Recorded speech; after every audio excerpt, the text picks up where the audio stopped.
Switchcraft is brought to you live 3 times a week on Tuesdays and Thursdays at 3 p.m. U.S. Eastern and on Saturday at whatever time I can get to it. Tune in live over at twitch.tv/runjumpstomp. This episode of Switchcraft is brought to you by Tonesburger. Support Switchcraft and my other content for as little as $1 over at patreon.com/runjumpstomp.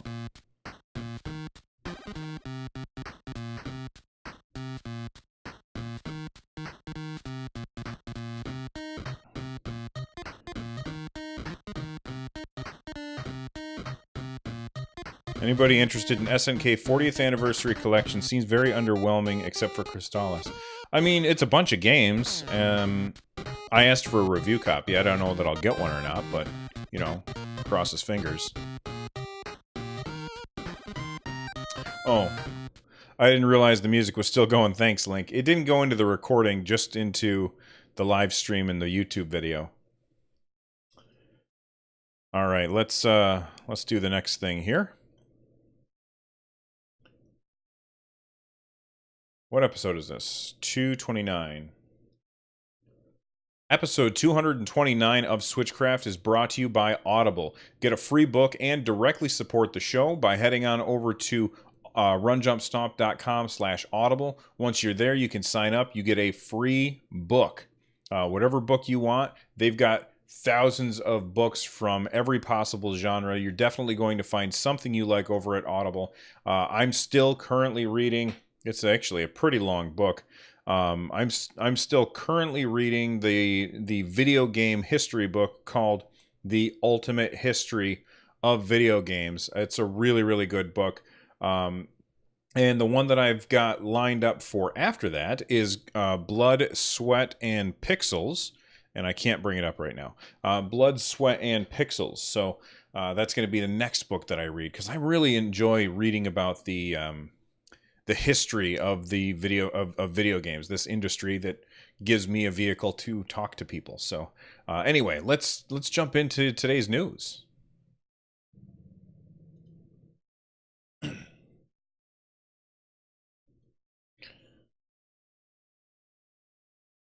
You need baseball stars for sure. Baseball stars, what does that mean?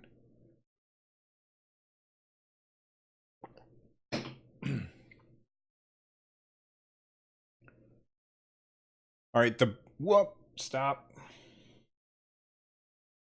Delete all, yes. I almost started recording over top of another thing. That would have been upsetting. Okay. Oh, in the SNK collection. Yeah, I think I have that on my arcade cabinet back there. It's a really cool looking game. Oh my god, who just did that? Shane. SNKP official, can you please get a review copy of the upcoming SNK 40th anniversary to Run Jump Stomp? His reviews are excellent and always honest. I don't know who that was, but thank you. I still think it's a little too bright. Let's turn down the gain. Now I look like, I don't know, zombie mode. Can't quite get it right.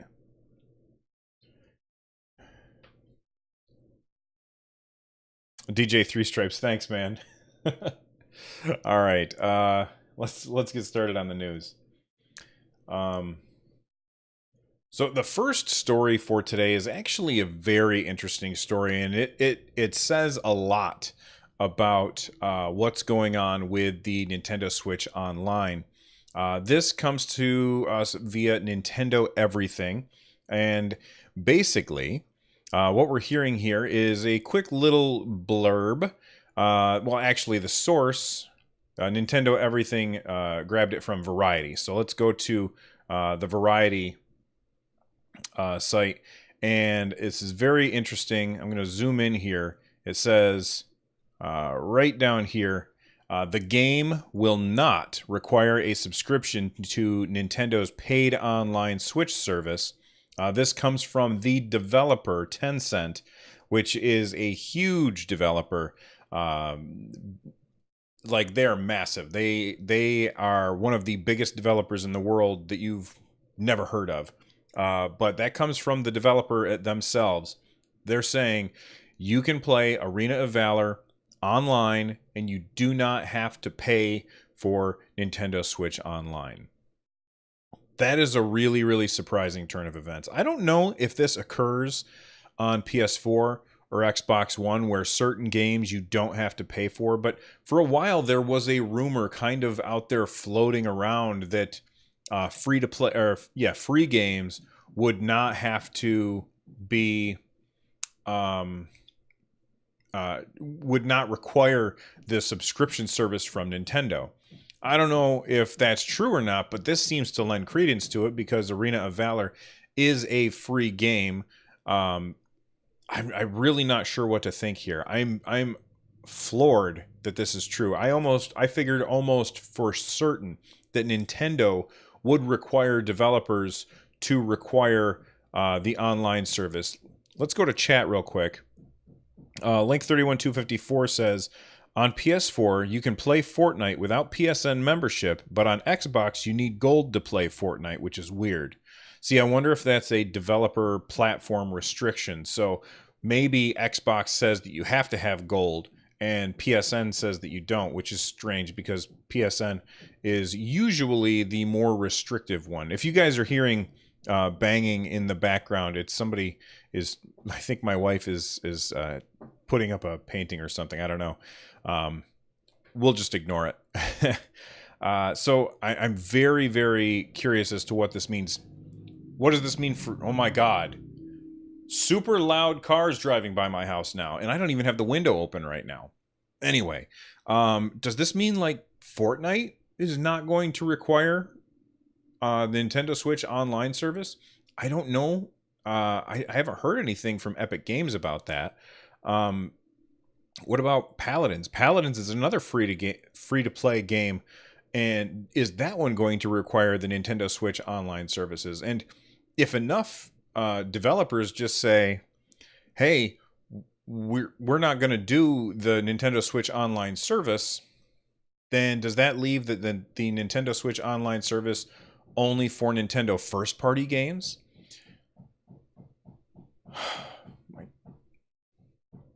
I don't know. I will be right back.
Oh my gosh.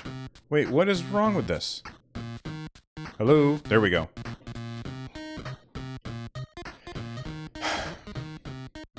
We're back.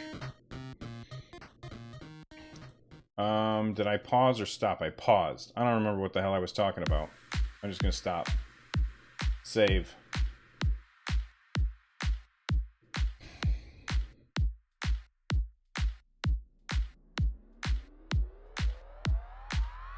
Oh, and I'll shut off the music.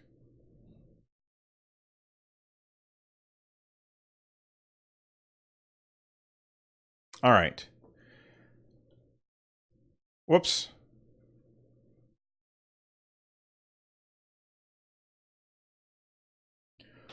If the last story surprised you, this story should surprise nobody.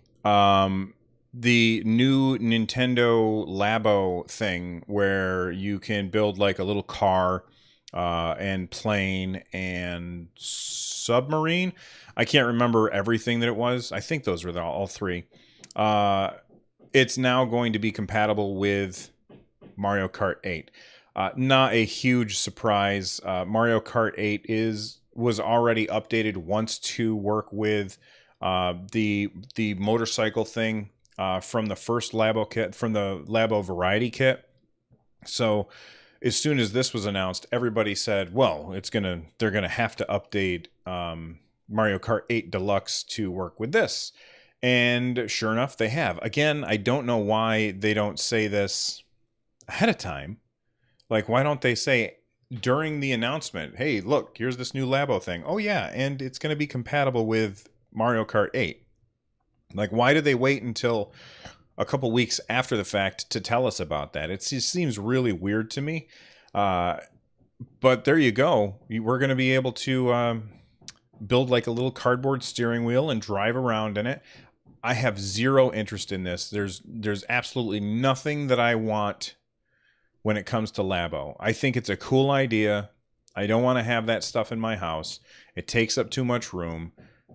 It's not going to be the best way to play. The best way to play is the traditional way. And I might be an old guy saying that, oh, you know, shaking my fist at the sky saying games were better when you played them with buttons. I don't know, but I'm just not interested in this. But I'm not surprised about it at all. It just seems like the perfect fit for building a steering wheel. You're going to have it be compatible with your biggest racing game.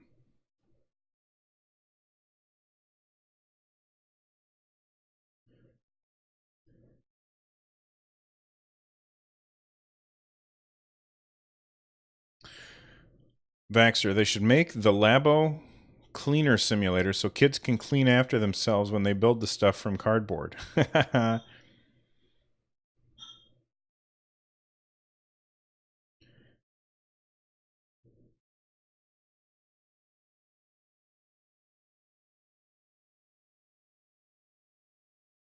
All right.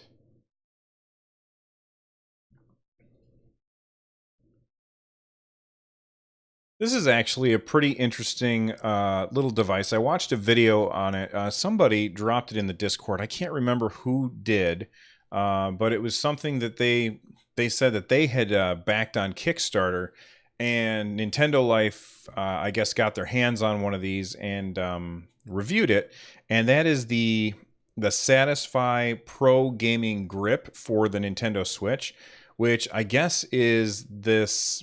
I almost want to assume it's just like a 3D printed thing, where, or maybe it's a vacuum mold or something like that. But basically, it is grips that make your hands kind of go at the natural angle instead of.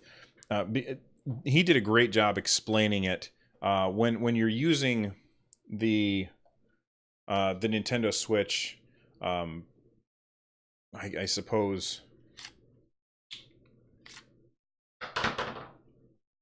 the Joy-Cons, and you're playing like this, your wrists are kind of like at a straight angle, and when you use like the Pro controller or an Xbox controller or a PlayStation controller, your wrists are kind of at this outward angle, and because of that, it's more comfortable. I don't know if that's true or not, but those other controllers are certainly more comfortable than playing the Switch in handheld mode. I really don't like playing the Switch in handheld mode very much, especially for games that require the use of the right stick a lot.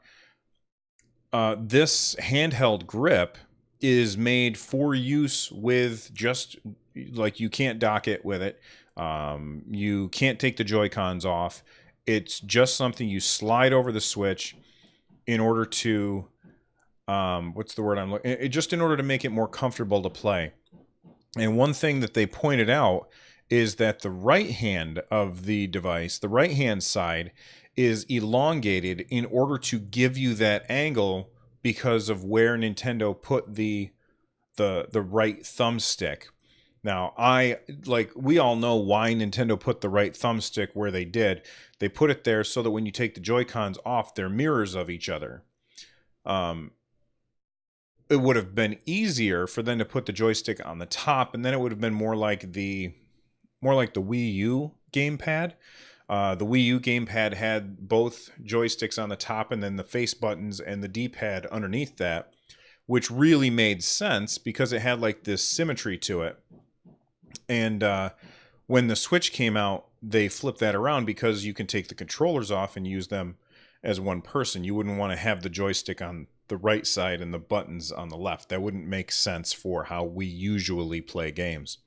I thought this thing looked really cool. I reached out to the people who made it and I asked if I could get a review copy. I haven't heard back yet, but I'm very interested to hear about anybody who picks one up, because overall I think that they look pretty cool. They look really comfortable, and if you're playing a game in handheld, doing it twin stick, I think that you're going to like this. Now, keep in mind, I have not used this at all, so I don't know. I'm just saying by looking at it, it looks pretty damn nice. So there you go.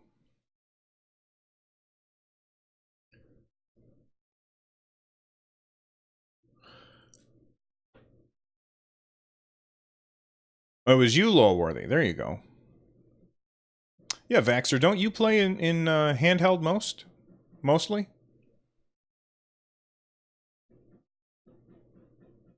You do.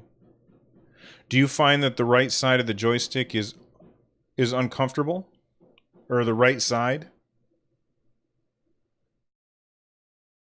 Well, there you go. Maybe it's not needed.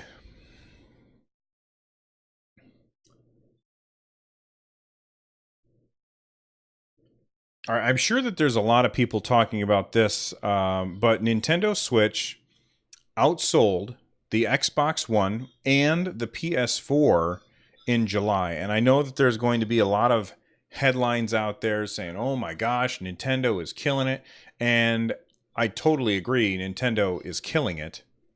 But at the same time, this is not a huge win for Nintendo. For Nintendo, a console that's been out less than 2 years, less than 2 years, to outsell consoles that have been out for far longer than that, that's not a big surprise. Nintendo is of course going to sell more of their consoles, because if we think of it this way, Sony and Microsoft have had their consoles in the market for a very long time now. And with their consoles in the market, most people who want an Xbox or a PlayStation at this point probably already have them. Some of those people have already bought two. You know, one they've upgraded from the PlayStation 4 to the PS4 Pro, or they've upgraded from the Xbox One to the Xbox One X, or the Xbox One S, or whatever other letter they want to throw in there at the end. So the idea that Switch is still selling really well, I mean, that's awesome that it's selling really well, but that's not huge news. And I think I was going around to all the different websites that I tend to check to see what's going on with Nintendo, and the one thing that I saw was a lot of people were saying Nintendo's outselling Xbox and PlayStation. Okay, that's great. Those are old systems. They've been around for a long time, and if you haven't bought one by now, you probably weren't interested in it. In addition to that, a lot of people who own those other consoles are picking up the Switch because they don't have a portable version. Like, there is no portable PlayStation anymore. The Vita got axed by Sony. They weren't able to compete with the 3DS. Xbox has never been interested in the portable market, as far as we know. So people seeing the Switch, they're like, oh man, this is cool. I want to be able to take some games with me. I'm going to pick one up and take it with me. And when I get home, I'll focus on my PlayStation and I'll just use my Switch portably. So that means that people who have a PS4 are going out and picking up a Switch. People who have an Xbox One are going out and picking up a Switch. And of course, the Switch is going to sell more. It's not a direct competition. That's something that Nintendo says. They don't do the marketing that way. You know, they market the Switch as a home console, but for, I think, at least half, and Nintendo actually told us this once. They said that half of the players who play on the Switch never dock their Switch, or I think maybe they only dock it to charge it or something like that. And I don't know how they know that. I'm sure maybe the Switch is reporting, like when you play a game, how many hours of it was it in the dock and how many hours of it was not in the dock. And I think that it's very interesting that half of the Nintendo Switch player base never dock their Switch. That's a very interesting piece of information, and it kind of goes along with this idea that it's this secondary console. People have the they have the Xbox, and then or the PlayStation, and then their second console is the Switch, and that's the one that they just take with them because they don't have an option to take games with them otherwise. So the Switch is selling really well for a couple reasons. It's a handheld. Nintendo focuses on calling it a home console, but it is a handheld. And handheld units have always sold way higher than home console units. It's the secondary to a lot of people's primary console. For me, it's my primary console, but most people out there, it's probably their secondary console. And thirdly, the other consoles have been around for a long time. So it's not a huge deal that this is selling more than those. So even though I put this in the show, I put it in the show to temper expectations, to calm people down, because people are saying it's all over for Xbox or it's all over for PlayStation. And I mean, PlayStation still is the number one seller this year in 2018, which is pretty amazing. Xbox had their hardware sales boost by 60% this year. So even with those numbers, Nintendo Switch outsold in July. You know, you can look at this a lot of the ways. I can sit down and write a headline that says Xbox One sales increased by 60% this year. PS4 is still the top selling console of the year, or Nintendo Switch sold more in July than PS4 and Xbox One. Like, no matter what you do when you look at the NPD numbers, you can find a win for somebody. So just keep that in mind when you're reading all of these stories about which console is doing better than the others. And you know what? Just forget about the console wars because they're not important.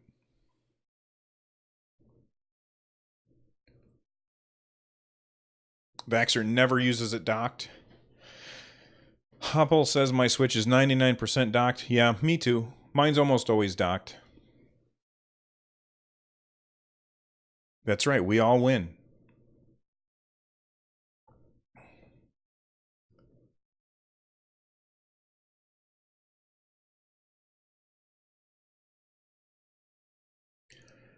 Well, you gotta catch them all. You guys know what I'm talking about, right? Pokemon. You gotta catch them all. Twitch is gonna catch them all because they are running a Pokemon marathon. This starts on August 27th. So 2 days from today, we're going to be seeing Pokemon streaming on Twitch, all 19 seasons, all 16 movies, back to back to back to back. It starts at 10 a.m. Pacific time on August 27th. That's 1 p.m. Eastern time. That's the time zone that we really care about. Pokemon Marathon, all 19 seasons, all 16 movies. I think that there's a lot of people that are going to be really excited about this. I will probably tune in and watch, like have the window open while I'm doing something else, but I'm probably not going to focus on it. My son will probably be very excited for this because, well, will he though? I mean, he could just go on Netflix and see all this stuff anyway. But I think that there's a lot of people that are going to watch this and enjoy them.